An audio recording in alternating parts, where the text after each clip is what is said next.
मित्रांनो, तुम्हाला हे माहिती आहे का की अमेरिकेने नुकतंच त्यांच्या डिपार्टमेंट ऑफ डिफेन्सचं नाव बदलून डिपार्टमेंट ऑफ वॉर केलेलं आहे. या छायाचित्रात तुम्हाला ते दिसेल.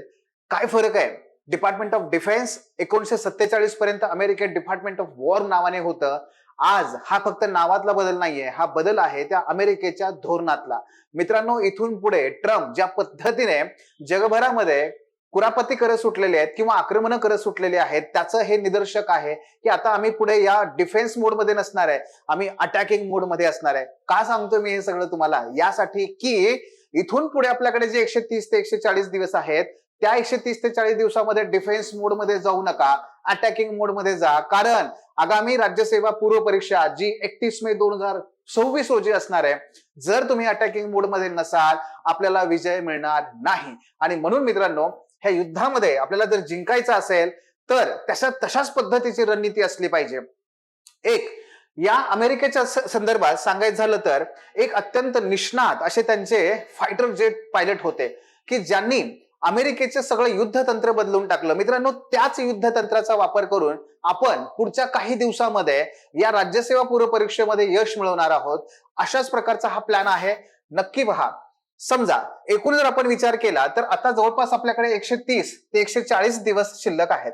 या 130 ते 140 दिवसांचा विचार केला तर फक्त आणि फक्त आपल्याला डिफेन्स मोड मध्ये जाऊन वाचन करणं, त्या ठिकाणी जाऊन काही टेस्ट देणं आणि मग मला मार्क्स मिळत नाहीत अशा प्रकारे आपण त्याचा अभ्यास करणं हे चालणार नाहीये. आपल्याला अटॅकिंग मोड मध्येच जावं लागेल. आणि ते जाण्यासाठी मित्रांनो, 12 जानेवारी आजची तारीख आहे, 31 मे ला आपली पूर्व परीक्षा असणार आहे. यामधला जो काळ आहे त्या काळाचं योग्य नियोजन करणं. नव्हे, नियोजन हा शब्द कोणासाठी आहे? तो डिफेन्स मोड साठी आहे. अटॅकिंग मोड साठी मात्र आपल्याला रणनीती ठरवायची आहे. ही रणनीती नसेल तुमच्याकडे तर निश्चितपणे आपण तिथपर्यंत पोहोचणार नाही, हे 100% लिहून घ्या. याच पद्धतीने आपल्याला काही मुद्दे पाहायचे आहेत. ते म्हणजे काय?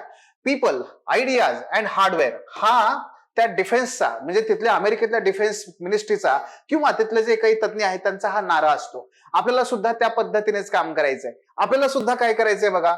जॉन बॉयडे नावाचा हा महान पायलट होता त्या ठिकाणी आणि याने एकूण युद्धतंत्र जे बदलवलं ना, त्या तंत्राच्या संदर्भातच आपल्याला काय म्हणायचंय की युद्ध हे शस्त्रांनी नाही तर माणसांनी आणि त्यांच्या आयडियाने जिंकलं जातं. मित्रांनो, आपल्याला सुद्धा तेच करायचंय. नक्की कसं करायचं आहे? ते म्हणजे काय की जे विद्यार्थी स्वतःला परिस्थितीनुसार ओरिएंट करू शकत नाहीत ते विद्यार्थी संपलेच म्हणून समजा.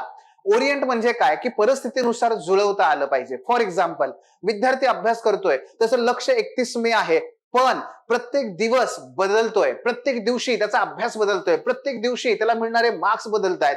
हे जर बदलत चाललं असेल, आपण सुद्धा नक्की काय बदल केला पाहिजे हे कळलं पाहिजे. त्या वेळेस आपल्या चुका कळल्या पाहिजेत, तर आपल्याला त्या वेळेस बदल करता येतील. आणि तिथे गेल्यानंतर आयोगाने सांगण्याची वेळ येणार नाही, अरे तू तर बदललाच नाहीस, अरे तू तर पुढच्या वेळेस ये. नाही, आपल्याला प्रत्येक दिवशी स्वतःला ट्रॅक करावं लागेल, स्वतःला बदलावं लागेल त्या परिस्थितीनुसार, त्या एकूण एक्झामच्या डिमांडनुसार. मग हे करायचंय तर हे कसं करायचं आपण ते बघूयात. मित्रांनो, एकूणच सध्या मार्केटमध्ये जर बघितलं तर प्रचंड मोठ्या प्रमाणात गोंधळ आहे. म्हणजे ह्या टेलिग्राम चॅनलवर या प्रकारे स्ट्रॅटेजी, त्या टेलिग्राम चॅनलवर त्या प्रकारे स्ट्रॅटेजी, युट्यूबला हजारो त्या ठिकाणी व्हिडिओज आपल्याला मिळतात. गोंधळ आहे सगळा. मटेरियलच्या बाबतीत म्हणाल तर माझा नेहमीचा आवडता शब्द आहे तो म्हणजे आजकाल विद्यार्थी हे पीडीएफ कलेक्टर बनतात. त्यांना कलेक्टर बनायचं असतं पण ते फक्त पीडीएफ कलेक्टर बनतात. म्हणजे काय? इथून पीडीएफ गोळा कर, तिकडून पीडीएफ गोळा कर, कुठून फ्री मटेरियल मिळते बघ. मित्रांनो, आपल्याला पीडीएफ कलेक्टर नाही बनायचं, आपल्याला खरा कलेक्टर बनायचंय. आणि ह्या गोंधळातून जर बाहेर पडायचं असेल, तर ह्या महापुरातून आपल्याला बाहेर पडायचं असेल तर आपल्याकडे दिशा पाहिजे, दिशा पाहिजे. आणि याच प्रकारची स्ट्रॅटेजी, हा गोंधळ संपवण्यासाठी मी आज तुमच्यासाठी घेऊन आलोय. ते म्हणजे आगामी युद्धासाठी तयार राहा. कसं राहायचं, कशा पद्धतीने जायचं बघूयात. 3 वेपन आहेत आपल्याकडे, 3 वेगवेगळ्या प्रकारचे शस्त्र आहेत, रणनीती आहे. मित्रांनो, गेल्या 14 वर्षांपासून मी युपीएससी आणि एमपीएससीच्या विद्यार्थ्यांना शिकवत आलोय. आज अनेक विद्यार्थी माझे हे आयएएस पासून डेप्युटी कलेक्टर पर्यंत विराजमान आहेत. त्याच अनुभवाच्या जोरावरती ह्या 3 पद्धती मी घेऊन आलोय. त्यातली पहिली पद्धत आहे ती म्हणजे पाया. हो मित्रांनो, स्टेट बोर्ड आणि एनसीईआरटी हा आपला सगळ्यात महत्वाचा भाग आहे की जो आपण विसरतो. क्रमांक 2, प्रत्यक्ष लढाई, ज्याच्यामध्ये आपल्याला प्रचंड मोठ्या प्रमाणात टेस्ट सिरीज आणि टेस्ट द्यायचे आहेत. आणि तिसरा आहे तो म्हणजे सराव.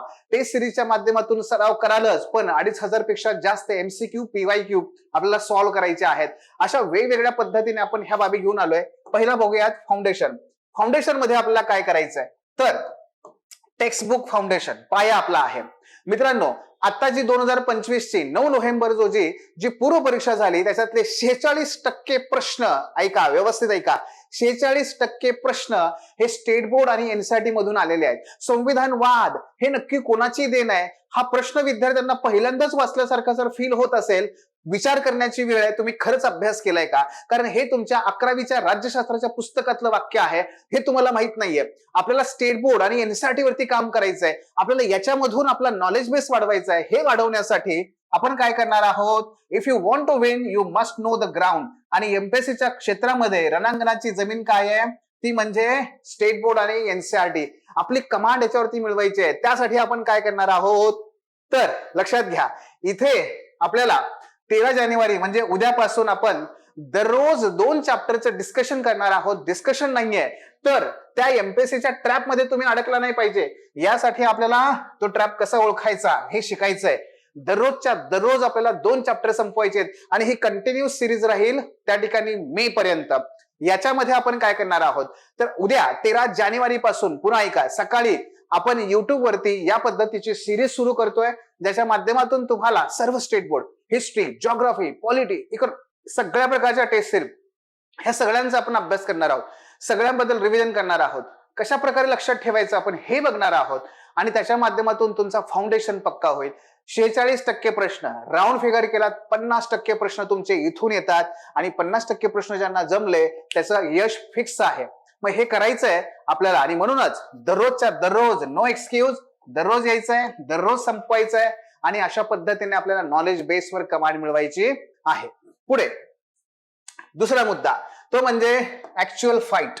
ऍक्च्युअल फाईट मध्ये काय करायचंय आपल्याला, तर इथे लक्षात घ्या, फक्त वाचून युद्ध जिंकता येत नाही, दररोज आपल्याला त्यासाठी ड्रिल करावी लागते.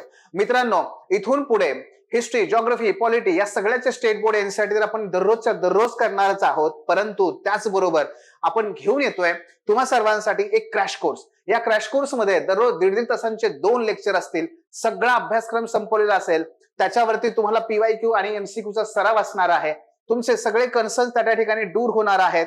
और नुसते लेक्चर जरी केले तरी मी तुम्हाला 100% विश्वास देतो, तुम्ही आरामशीर ही परीक्षा पास होऊ शकता.